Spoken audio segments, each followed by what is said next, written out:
Pour les commerçants du centre de Sao Paulo, la Coupe du Monde de football est une bonne affaire. Les boutiques et les restaurants fonctionnent à plein. Grâce à la Coupe du Monde, nos marchandises se vendent rapidement.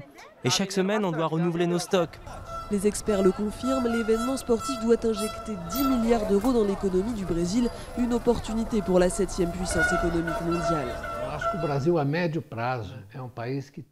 Le Brésil, à moyen terme, a de grandes chances d'atteindre une croissance autour de 3,5 ou 4% par an. Ce qui est très bien pour un pays dont la démographie a changé. Et c'est très important parce que ça ouvre de nouvelles perspectives d'amélioration des conditions de vie.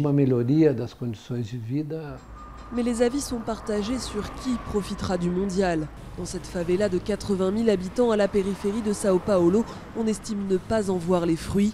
Pour stimuler l'économie communautaire et ne pas subir l'inflation, les habitants utilisent une monnaie parallèle depuis 5 ans, le Sampaio.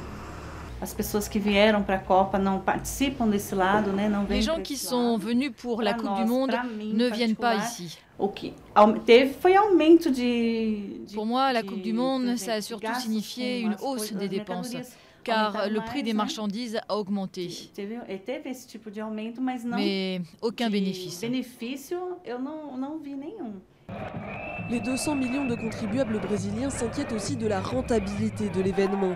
Le Brésil a dépensé 11 milliards de dollars en fonds publics pour la Coupe du Monde, une somme colossale à l'origine de manifestations massives l'an dernier pour demander de meilleurs services d'éducation, de santé et de transport.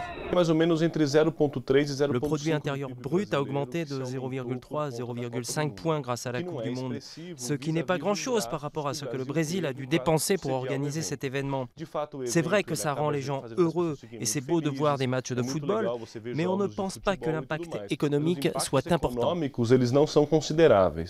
En 2010, l'économie brésilienne affichait des taux de croissance à l'asiatique.